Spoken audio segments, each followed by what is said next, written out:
Ya llegó. Hoy vamos a hablar de terapias genéticas y cómo hay algo para todos y todas. Ahora vamos a hablar de las posibilidades, de los retos y de las demás terapias en el horizonte. Soy Shelby Lubert, como ustedes saben, como moderadora junto con Cindy George. Voy a presentar en unos momentitos a la persona que me va a ayudar a moderar. Pero antes de eso, hablemos de la tecnología y cómo podemos interactuar. Primero, tenemos subtítulos disponibles en inglés. Los pueden activar desplazando su mouse en el video y denle clic al video CC que va a aparecer en la parte inferior. En Stage, a la derecha van a notar el chat para todas las personas que están en esta presentación. Si están en la pestaña de eventos, será para todo el evento y no específicamente para esta conversación, así que asegúrense de estar en el chat correcto para participar con las demás personas. También vamos a recibir preguntas del público al final, pero será una sesión llena de información y pueden enviar sus preguntas cuando quieran en la sección de QIA y no en el chat. No queremos que se nos olviden, que se nos borren, queremos que envíen todas las preguntas y responderlas. Pueden encontrar el QIA en la pestaña de Stage a la derecha y también en QIA pueden anotar sus preguntas para así hacer priorización con base en la popularidad de sus preguntas y después buscaremos periódicamente sus preguntas acerca de diagnósticos específicos o planes de tratamiento y les instamos a que utilicen la información que reciban hoy para conversar con su equipo. Además, también tendremos muchísimos recursos en esta presentación, así que por favor descarguen toda la información en el área de recepción. Si tienen algún problema con la tecnología durante la sesión, vayan a Help, Ayuda, denle clic del lado izquierdo de la pantalla. El soporte técnico de la CIE Foundation les ayudará si tuvieran algún problema. Ahora quisiera presentar a Nima Shandal, una mujer adulta que vive con fibrosis quística. Tiene una historia muy poderosa. Es todo un honor contar con ella en esta reunión de cierre de nuestro ResearchCon. Hola Shelby, sí me llamo Nima, soy una persona adulta que vive con fibrosis quística. Tengo 39 años y fue diagnosticada hace 10 años. A lo largo de mi vida, mi fibrosis quística fue pasada inadvertida a pesar de mis síntomas. Debido a mi edad y a mi etnia, no se consideraba que la fibrosis quística fuera un diagnóstico posible. Así que empezó con una radiografía. Ahí estaba yo visitando por primera vez a un pulmonólogo en 2012 y tenía 29 años. Y tenía tos crónica ya desde hace un año. Pero me sentía bien, pero por eso sugirieron que empezara con una radiografía. Y le pregunté al pulmonólogo, a ver, ¿será que es fibrosis quística? Y me dijo, bueno, es posible, pero más bien pensemos en eso después. Cuando era bebé, mi mamá me dijo que después de que sudara tenía gránulos de sal en la cabeza y mi papá recuerda bien que la persona que hizo la prueba le dijo, ¿saben qué? Esperemos que no tenga fibrosis quística. Mis resultados me pusieron en la zona gris diciendo que no tenía fibrosis quística. A los dos me diagnosticaron con asma y padecí de ataques de asma en la niñez. Después ya tuve bronquitis. Después, en la universidad empecé a tener sinusitis con mucha frecuencia y compartí mis estudios clínicos con mi médico en casa y creía que no era fibrosis quística. En algún momento me refirieron con un alergólogo, después con un otorrino y en 4 años me hicieron 3 cirugías de los senos nasales, pero después de todas maneras tuve síntomas, pero menores. Después de la radiografía me hicieron una tomografía y después una broncoscopía. Los cultivos dieron Pseudomonas aeruginosa, el organismo patoneumónico para la fibrosis quística. Me hicieron una prueba que dio positiva y me refirieron con la clínica de adultos donde oficialmente me diagnosticaron con fibrosis quística. ¿Cómo me sentía? Me sentía aliviada, sí, porque después de 29 años de batallar, como que todo se sumó y finalmente ya había un nombre para mi enfermedad, un nombre y un tratamiento. Los doctores en la clínica me dijeron también que estos resultados de zona gris que tenía cuando era bebé me habrían diagnosticado sí con fibrosis quística si es que el diagnóstico hubiera sido hoy. Cuando le dije a mi médico que tenía fibrosis quística, me dijo que lo lamentaba muchísimo porque tenía dos mutaciones raras y debido a eso se retrasó el diagnóstico y debido a estas mutaciones no pude ser candidata a moduladores. Debido a las mutaciones, mi fibrosis quística avanzó hasta necesitar un trasplante. En 2018, en noviembre, hace 3 años y medio, recibí un trasplante de los dos pulmones. Si hubiera un modulador a la que mis mutaciones hubiera respondido, tal vez el trasplante no había ocurrido en ese momento. Y si el modulador hubiera estado disponible, ni siquiera habría necesitado el trasplante. Todos sabemos que la fibrosis quística normalmente afecta a personas blancas no hispanas, pero es un mito que solamente las personas blancas tienen fibrosis quística. Las personas con ancestros africanos, hispanos, se ven representados siempre en esta comunidad. De acuerdo con el registro de pacientes de la CIA Foundation, 3% de los pacientes eran negros, 0,1% asiáticos y 0,3% nativos americanos. Ese porcentaje se identifican como hispanos. Tristemente, las personas de estas minorías étnicas tienen menos probabilidades de ser elegibles para terapia con moduladores debido a su mutación. El 10% de la comunidad con fibrosis quística tiene una combinación de dos mutaciones y la mayoría no se pueden beneficiar de un modulador, lo cual representa este 10% que es una demografía no tratada. Ese 10% requiere terapias alternativas para corregir las causas subyacentes de sus enfermedades. Las terapias genéticas ya están en el horizonte y son las terapias terapéuticas que se están diseñando para ese último 10% de la comunidad con fibrosis quística. El eslogan para el ResearchCon de este año es tu historia importa para la investigación, sí. Tu historia importa y también importa tu mutación. Conocer tu mutación es el primer paso para saber qué fármacos puedes tomar y en qué ensayos clínicos puedes participar. Yo participo en la mayoría de los estudios que se me ofrecen, incluso cuando ya se me hizo un trasplante, porque incluso si la investigación de hoy no me va a beneficiar hoy, podría beneficiar a alguien como yo en el futuro. Y además, por eso les insto a que participen en los ensayos de investigación también de ser posible con la investigación enfocada en las mutaciones raras. La comunidad de fibrosis quística está más cercana a tener terapéutica avanzada y cada día estamos acercándonos a tener una cura. Quisiera presentar a nuestros clínicos de hoy. Primero, una presentación de video del doctor Manu Jain, director del programa de adultos de fibrosis quística en la Universidad de Northwestern y co-investigador principal del terapeuta del Departamento de Terapéutica en Northwestern. Después, en vivo, el doctor Lynn Patel, vicepresidente del Centro de Monitoreo del Consejo de CF Foundation. Buenas tardes, gracias Nima por compartir tus perspectivas de vivir con fibrosis quística.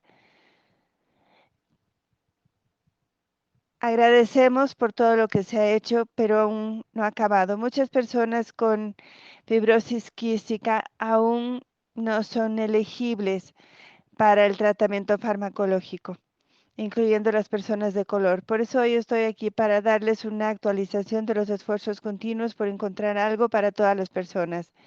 Por eso les voy a contar de las terapias genéticas en el horizonte y de las posibilidades y retos a los que nos enfrentamos. Sin mayor preámbulo, aquí están los conflictos de interés de la fundación y estos son mis conflictos de interés en particular. Antes de entrar de lleno a mi presentación, me pareció útil dar un paso atrás por un segundito y pensar de lo que tal vez hemos aprendido en estos años con relación al ADN y con relación al RNA mensajero y las proteínas. Acuérdense que el ADN representa un código genético, que es lo normal con las mutaciones de fibrosis quística. Las mutaciones genéticas que generan un RNA mensajero anormal nos lleva a cierta precaución. Así que si podemos corregir ya sea el gen, la proteína o el RNA mensajero, podemos llegar a las causas subyacentes de la fibrosis quística y debemos recordar esto cuando hablemos de las terapias genéticas a lo largo de mi presentación. Cuando hablamos de las mutaciones CFTR, debemos recordar que se trata de un conjunto de mutaciones complicadas. Al ver a los genes, hay dos componentes conformados por los exomas, que son la parte del gen que hacen que el RNA mensajero opere. En los exones vemos las 2000 mutaciones, o bueno, la gran mayoría de ellas con relación a la fibrosis quística. En cada uno de los exones combinados para el RNA mensajero hay numerosas mutaciones. Y aquí les voy a mostrar un ejemplo del exón 12, donde vemos que cada barra en rojo representa una mutación en específico y las diferentes mutaciones ocurren en frecuencias distintas. Así que, por ejemplo, la mutación G522X que vemos a la izquierda ocurre en 1,416 pacientes dentro de nuestro registro. En constante, la L558S también en el exón 12, pero son solamente 12 personas en el registro que tienen esta mutación, lo cual resalta la índole complicada de las diferentes mutaciones y el tema que debemos abordar con las terapias genéticas. Como ya hice alusión en la diapositiva anterior, podemos llegar a las causas subyacentes mejorando la función de las proteínas. Aquí los moduladores han sido un gran avance. Hay dos tipos de moduladores, son los potenciadores o los correctores que funcionan para mejorar la superficie de la célula y los protectores mejoran el movimiento hacia la célula y se combinan en nuestro medicamento y al combinar estos moduladores diferentes tenemos grandes beneficios clínicos. En contraste, podemos seguir subiendo para atacar el RNA mensajero o la edición o sustitución de ADN para mejorar la función de la proteína CFTR. Es importante recordar que necesitamos llegar al pulmón. Es el pulmón que es la causa de la mayoría de la morbilidad, mortalidad en la fibrosis quística y debemos estar seguros que las terapias genéticas funcionen con eficiencia en el pulmón. Vemos aquí una tabla que de manera organizada explica lo que les estoy diciendo. Estamos hablando del RNA mensajero, de la entrega genética o edición genética. En general, estas terapias son aptas para estos tratamientos. En los adultos vemos diferencias para las diferentes terapias. Por ejemplo, para el RNA mensajero es muy probable que el tratamiento se tenga que repetir por motivos de los cuales voy a hablar en un segundito, pero para la edición genética no queda claro si debemos repetir la dosificación o no. Ahora, en términos de dónde se va a hacer, por lo menos inicialmente para la entrega genética y para el RNA mensajero debemos llegar al pulmón, que es muy importante. Para la edición genética, tal vez podríamos administrar una terapia sistémica.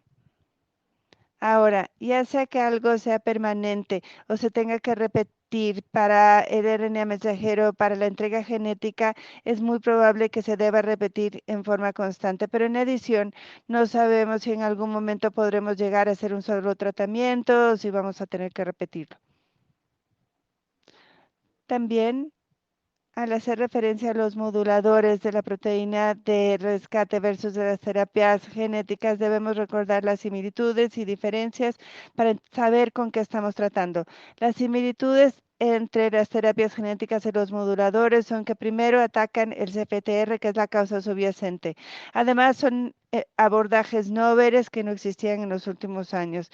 Y de igual manera, en el caso de los moduladores, el tiempo de desarrollo ha sido extenso y sospechamos que será el mismo caso con las terapias genéticas. ¿Y qué hay de las diferencias?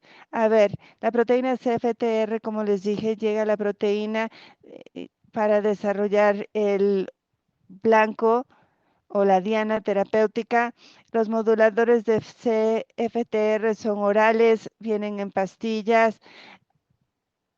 Estas terapias serán lo primero que se va a desarrollar para ADN mensajero, para mRNA, y también puede haber formulaciones intravenosas. Y con relación a lo que sucede con todo el cuerpo, con los moduladores, inicialmente cuando llegamos a los pulmones, lo hacemos con los tratamientos de RNA mensajero y de ADN. Y con relación a los moduladores, hubo muchísimos pacientes candidatos, así que podía haber una vía de desarrollo con relación a los estudios de fase 1, fase 2 y fase 3 para determinar cómo evalúan en términos de seguridad.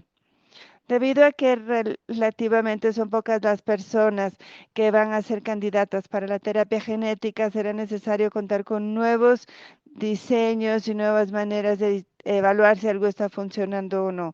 Y no les voy a dar tan detalles, pero sí debemos entender lo que sucede en el desarrollo de estas nuevas terapias. ¿Quiénes son candidatos de estas terapias genéticas?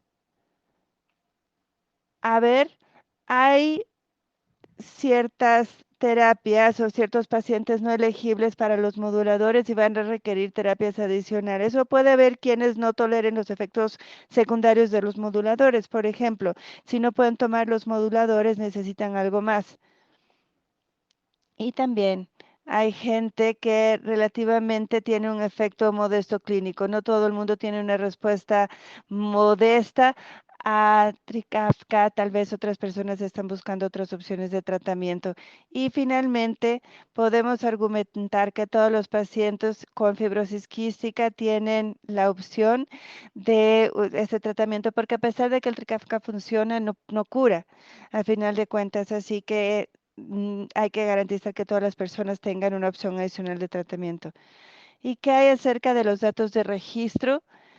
Es decir, sobre quién no es candidato para Trikafta.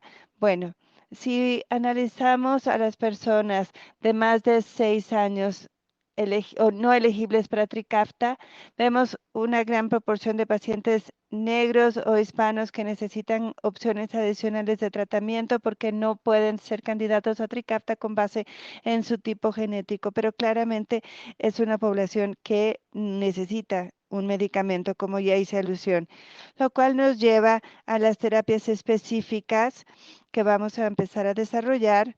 Lo primero es mencionar la terapia de RNA mensajero. Aquí la idea es que sin importar la mutación genética, si podemos ofrecer un RNA mensajero normal a las vías aéreas, nos va a servir para hacer la proteína CFRT normal, que va a poder desempeñar la función normal.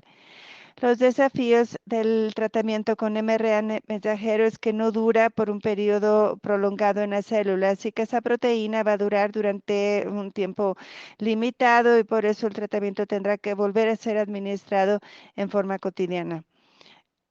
No se requiere que el RNA mensajero llegue a las células madre, pero sí a las células de la vía aérea que normalmente van a requerir la proteína CFTR. Con relación a la terapia genética, de nueva cuenta, está aquella idea de que tomamos al paciente sin importar su mutación genética y entregamos a la vía aérea una nueva copia del gen para que pueda fabricar una proteína normal. Y ese paciente en ese caso va a ser candidato.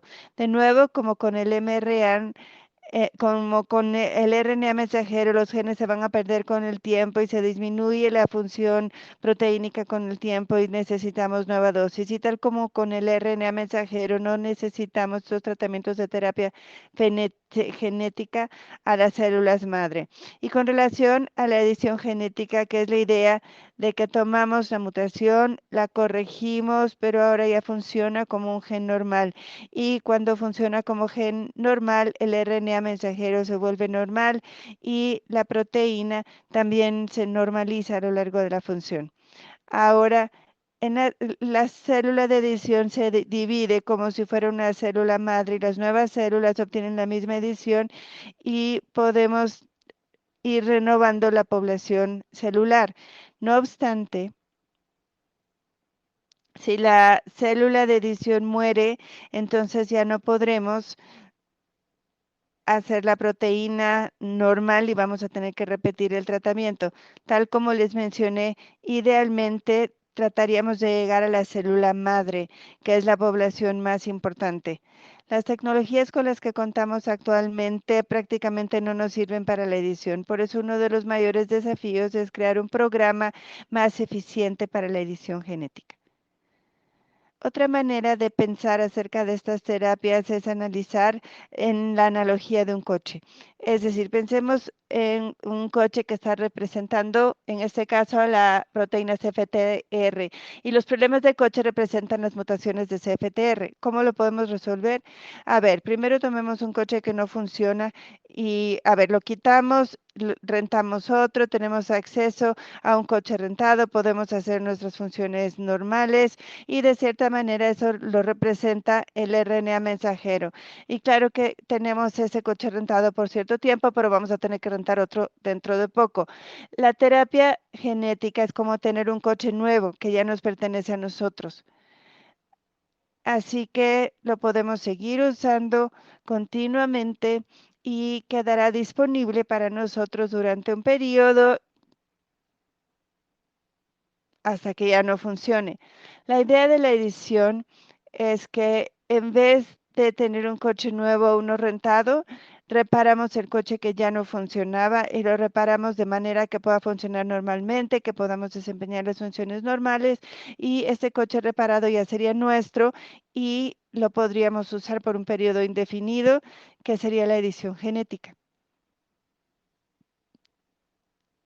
Hablemos de las tecnologías. Lo que debemos recordar son los retos que debemos ir superando mientras desarrollamos terapias genéticas.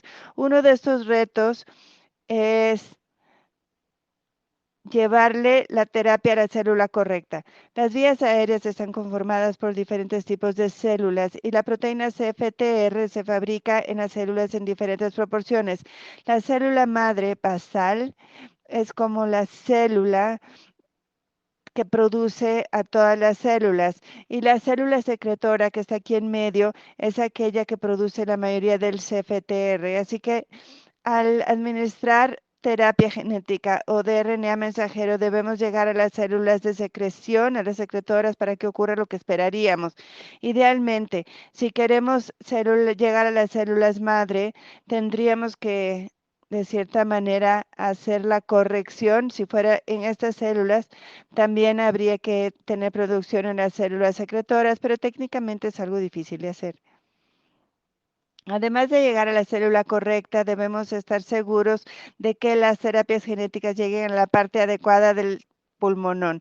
Y está el sistema conductivo, las vías aéreas y el sistema de intercambio, que es donde están los bronquiolos y los alvéolos, donde se da el intercambio de gases en la sangre. Y aquí es donde se expresa con más abundancia el CFTR y por eso necesitamos la terapia genética para que llegue a estas partes del pulmón y que realmente se llegue de manera eficiente para darle mayor beneficio a los pacientes, que es uno de los grandes desafíos que tendremos que evaluar. Si la terapia que le estamos administrando al paciente realmente está llegando a la parte correcta del pulmón. Finalmente, también hay otros retos específicos para los pacientes de fibrosis quística. Sabemos que el moco de la fibrosis quística es pegajoso, es duro y es ácido, y al adherirse realmente puede haber dificultad en que el medicamento llegue a las vías aéreas por lo grueso del moco. También las células pulmonares, como les dije, van reemplazándose continuamente, lo cual va a requerir una dosificación continua con sustitución de ADN y RNA mensajero. Además, hay otras ventajas que siempre debemos ir tomando en cuenta. Finalmente, quisiera hablar de las líneas de tiempo que debemos tomar en cuenta en el desarrollo de las terapias. Veamos los moduladores. A ver, el primero que se aprobó fue Calideco, después Orkambi, Simdeco y finalmente con Trikafta llegamos a un tratamiento que fue propicio para el 90% de las personas con fibrosis quística, pero fueron muchísimos años de desarrollo, muchísimos estudios. El resto del 10% de las personas con fibrosis quística no candidatas a Trikafta requerirán un proceso incremental de tratamiento, de desarrollo de tratamiento para que funcione todas las personas con fibrosis quística. Me parece que va a requerir cierto tiempo para llegar a tener un tratamiento para todos los individuos y claro que será un proceso continuo con el cual estamos ampliamente comprometidos. Y finalmente quería darles una actualización sobre los programas que van a entrar en ensayos clínicos en el próximo año. Con relación a los tratamientos de mRNA mensajero, tenemos Arcturus, Recode, Vertex, que tienen programas de RNA mensajero ya listos para estudios clínicos. Con relación a la entrega genética de CFTR, molecular de 4D, Spirovant va a empezar pronto y Crystal Biotech ya empezó un programa en Australia. Así que ansiamos tener los resultados ya para el próximo año. Finalmente quería mencionar dos otros programas, Elox y Splicens. Técnicamente son programas de RNA mensajero, pero el tratamiento en particular funcionaría para personas con mutaciones específicas. Y la idea detrás de este tratamiento es que ayudas a tu célula a generar su propio mRNA en lugar de que sea exógeno, pero es lo único de lo que hay que tener cuidado. Habiendo dicho esto, les quiero agradecer por su atención y recalcar la idea de que estamos trabajando con gran esmero. El trabajo será incremental, seguiremos aprendiendo en lo sucesivo, pero claro que estamos comprometidos para ayudar a nuestra comunidad. Ahora le cedo la palabra a mi colega que les va a dar más detalles de los próximos estudios. Muchas gracias por su atención. Muy bien, muchísimas gracias. Y Nima, gracias por compartir tu historia. Cuánta inspiración. Además, gracias por tu disposición de hablar. Nos acaba el doctor de dar una gran descripción de la ciencia detrás de los ensayos clínicos de terapia genética. Por eso en los próximos 10 minutos les quiero contar lo que estamos haciendo como comunidad para avanzar los estudios y ayudar a las personas con fibrosis quística y sus familias para que sepan de los ensayos clínicos. No tengo ningún conflicto de interés con relación a este estudio. Todos y todas hemos y somos participantes de ensayos clínicos y no siempre nos damos cuenta de que lo estamos haciendo. Lo hacemos tanto en nuestras vidas personales como cuando somos pacientes. La recolección de información nos da la oportunidad de mejorar los desenlaces de salud para nosotros y también para nuestra comunidad. Por ejemplo, tal como escuchamos en la presentación inicial, el registro de la CIA Foundation recaba datos robustos de pacientes en todo el país y hay registros similares en otros países también. Un registro es una herramienta poderosa porque nos permite hacer una investigación todos los días.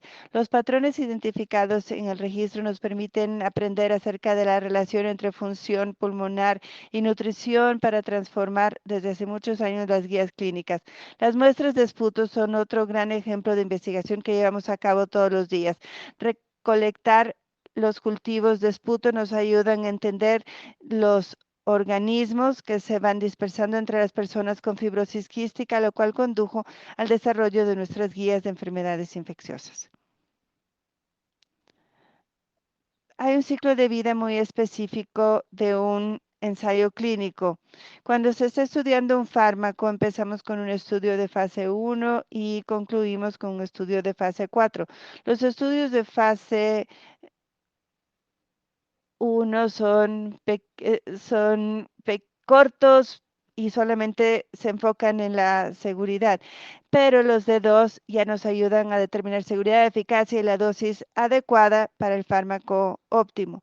Los estudios de fase 3 ocurren después del estudio de fase 3 y son estudios inclusivamente más grandes y nos dan una prueba de seguridad, eficacia y la dosis exacta necesaria para aprobación por parte de la FDA para que el medicamento salga al mercado. ¿Cuánto tiempo dura esto? Bueno, depende del tiempo que nos lleve ver el efecto deseado del fármaco y también cuánto tiempo se necesita para el registro de pacientes. Pero no acaba ahí, como oímos varias veces el día de hoy, y para quienes escucharon la plática sobre Trikafta. Hace unos momentitos, los estudios de fase 4 analizan qué sucede cuando el medicamento ya salió al mercado y fue aprobado. Los ensayos clínicos se van acumulando y nos llevan a nueva investigación. En la vida cotidiana, los celulares son un buen ejemplo. Al principio los celulares eran muy sencillos, nos permitían hacer una llamada, recibir una llamada y ya. Pero hoy nuestras llamadas o nuestros teléfonos son computadoras muy sofisticadas. Podemos checar a nuestros amigos todo el tiempo, podemos hacer una reservación de hotel, de avión.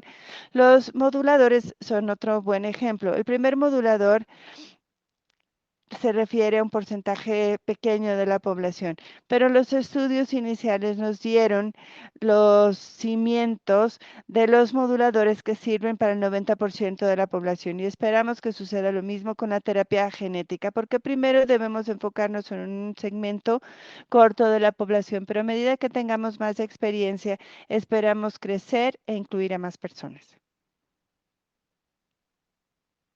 ¿Qué hemos aprendido de los ensayos clínicos? Los ensayos clínicos no siempre nos llevan a nuevos tratamientos, pero siempre nos ayudan a mejorar los conocimientos. A pesar de que siempre pensamos en los ensayos clínicos como para el desarrollo de nuevos fármacos, hacemos investigación por muchos motivos. Por ejemplo, estudiamos para ver cómo mejorar la atención clínica a través de estudios observacionales utilizando el registro de la CIA Foundation.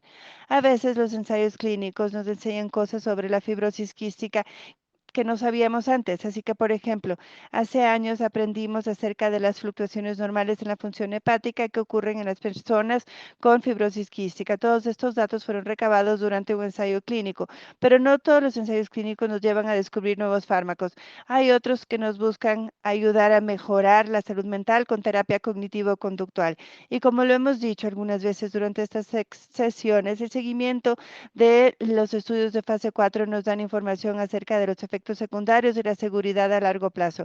En el estudio de Trikafta y en la sesión vimos y hablamos sobre estos efectos secundarios, como por ejemplo, un posible efecto secundario de Trikafta es un problema de salud mental. Además, sabemos que un fármaco modulador no será suficiente y por eso es necesario agregar uno segundo y hasta una tercera un tercer fármaco. ¿Cuál es la diferencia en esta ocasión de la terapia genética y de los ensayos de terapia genética? Tal como nos dijo la doctora, como comunidad sabemos que ya hemos ido cambiando mucho de terapia y seguro se están preguntando, entonces ahora qué es diferente. Hay muchísimas diferencias porque la ciencia avanza rápidamente y en las últimas 2 décadas, tal como vimos en la presentación anterior, han surgido nuevas tecnologías que se han usado con éxito en personas con otras enfermedades, así que claro que somos optimistas. No obstante, no se garantiza un éxito inmediato. Estos estudios serán complejos. Tenemos un pool pequeño de pacientes que serán candidatos al principio y estos estudios van a requerir un compromiso a largo plazo y tal vez incluso requieran que viajemos porque la logística de estos estudios será un desafío para todos y todas y somos optimistas creyendo que un estudio le servirá al siguiente y al siguiente para finalmente darle un tratamiento adecuado a todas las personas. Así que ¿cuál es el beneficio para ustedes? Si caen en el 10% de personas que no toleran los moduladores o que no son candidatos, estos ensayos son para ustedes.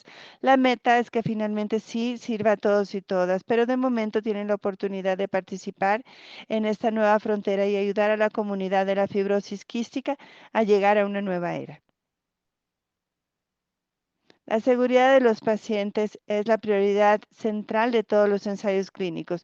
Con base en los estudios de terapia genética que se han realizado hasta el día de hoy, no anticipamos que haya un problema de seguridad significativo, pero sabemos y esperamos que es una gran preocupación para todas las personas que participan en un ensayo clínico. Su seguridad quedará protegida en diferentes niveles durante los ensayos clínicos y voy a repasar rápidamente este cuadro. Lo vamos a publicar en el chat y también lo pueden encontrar en la página de internet de la CIA Foundation en la pestaña de investigación.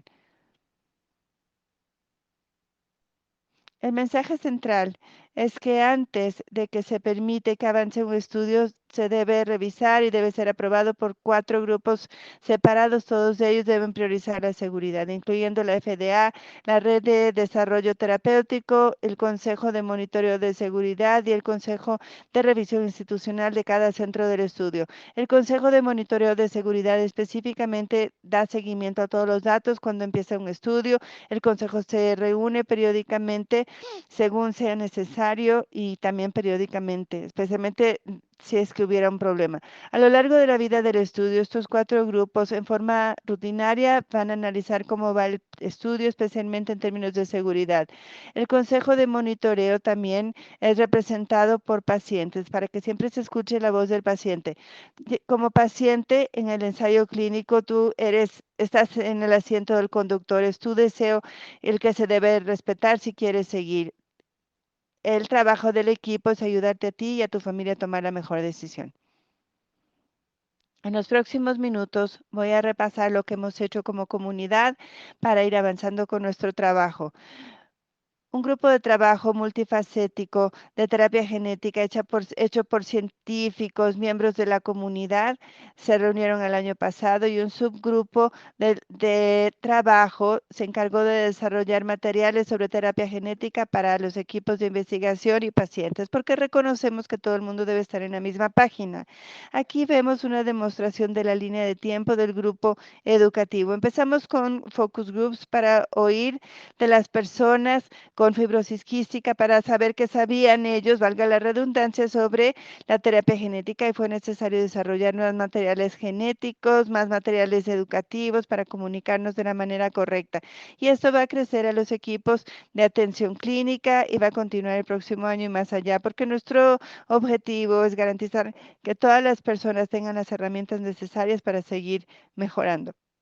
Estos recursos permitirán a las personas con fibrosis quística tomar las mejores decisiones acerca de los ensayos clínicos, que se sientan cómodos y cómodas, tanto como sus familias, con webinarios, reuniones como las de hoy, manuales, actualizaciones a la página de internet de la CIA Foundation, también comunicación en redes sociales y muchos de estos materiales estarán disponibles en español.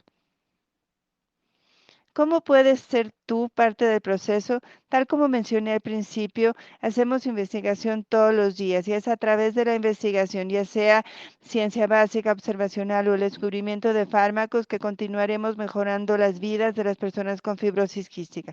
¿Cómo ser parte de esto? Pregúntale a tu equipo médico sobre estudios de investigación. Puedes buscar dónde se están haciendo estos ensayos en las páginas de internet que aparecen en la pantalla, porque estas listas se van a ir actualizando a medida que haya nuevos estudios. Aprendan sobre la terapia genética. Vamos a enviar un glosario explicando todos los términos. Sabemos que es confuso, pero debemos aprender estas nuevas palabras.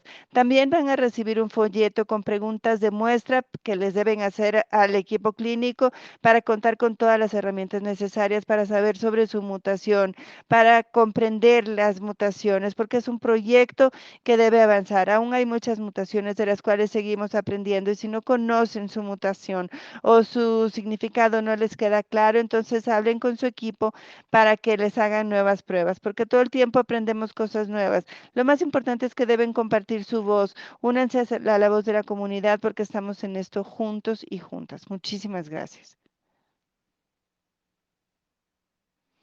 Gracias, doctora Jane, doctor Cotel. La información que nos acaban de presentar fue tan informativa, fue refrescante darme cuenta que puedo formar parte de investigación que va a beneficiar a todos y todas. Hay algunas preguntas que recibimos ya de la página de internet de ResearchCon, pero antes quisiera preguntarles, a los que participaron en la sesión de hoy, escriban su pregunta en el cuadro de preguntas y respuestas o QIA para darles su respuesta. Como les mencioné en mi presentación, los moduladores no les sirven a todos y todas, especialmente a las personas de color o de ciertos grupos étnicos. ¿Las terapias genéticas van a incluir estos grupos en el futuro? Desde luego que sí. Así que tal como nos dijo la doctora Jane y también como lo vimos en las otras presentaciones, el 10% de las personas con fibrosis quística no son elegibles a moduladores o no los toleran. Así que dentro de esos grupos también hay un porcentaje más elevado de personas de color, de ascendencia hispana y también otros subgrupos étnicos que no son candidatos a moduladores. Estos estudios idealmente han sido gestados para esas personas que realmente van a participar en esos estudios desde el principio y esperamos que sí estén disponibles para toda la población. Gracias. La última pregunta es, ¿quién va a participar en los ensayos clínicos que usted mencionó? Hay que empezar con una demografía o con cierto grupo etario, receptores de trasplantes. A ver, tradicionalmente se excluía a las y los niños en las partes iniciales o en los segmentos iniciales de los ensayos clínicos. Se considera que los niños y niñas son especialmente vulnerables en parte porque realmente no pueden dar un consentimiento informado verdadero. Así que los primeros estudios no van a incluir a niños, sino solamente adultos. Tal como dijo la doctora Jane, los estudios iniciales son para los pulmones. En los primeros estudios, los receptores de trasplantes no podrán ser candidatos, pero sí esperamos que a lo largo del tiempo todo el mundo pueda participar. Muy bien. Es información maravillosa. Muchísimas gracias a usted, doctora, a la doctora Jenny. Quiero agradecerle también al doctor Clancy que ha respondido sus preguntas en el cuadro de preguntas y respuestas. Nos han dado esperanza e inspiración a quienes vivimos con fibrosis quística. Ahora le regreso la palabra a Shelby y a Cindy. Muchísimas gracias. Gracias, Nima. Gracias, doctora Cutel, doctora Jane, por darnos tanta información. Una lástima que no hemos podido responder todas las preguntas como debíamos, así que por favor estén atentos, atentas al botón de preguntas y respuestas para hacérselas llegar. Nima, todas las historias nos ayudan para la investigación que debemos seguir haciendo. Ni siquiera puedo creer que ya llegamos al final de la conferencia de hoy. Transcurrió con tanta rapidez. Recuerden, por favor, que hay muchísimos recursos disponibles sobre esta conversación en el documento de recursos y dediquen su tiempo a explorar los recursos, a descargar lo que quieran conservar y también el entorno de ResearchCom seguirá abierto en los próximos 15 minutos para darles más tiempo de explorar. Lamentablemente tenemos menos tiempo este año y ya después va a acabar nuestro evento. Si se perdieron de alguna sesión, pueden ir a replay del lado derecho de la pantalla y pueden volver a este sitio utilizando el mismo link que emplearon para acceder al evento y van a poder ver alguna sesión que se hayan perdido. Solamente tenemos la versión en inglés disponible en este momento, pero en unas semanas tendrán acceso a la página en español y les llegará, no se preocupen, una notificación por correo cuando estén disponibles. Gracias por participar en el ResearchCom. Ha sido un sueño hecho realidad tanto para mí como para Cindy. Por favor, llenen la encuesta final que recibirán por correo electrónico inmediatamente después del evento. Agradecemos su retroalimentación, buena y mala, para prepararnos mejor para el próximo año y esperamos realmente haber cumplido con todas nuestras promesas. Gracias, Shelby.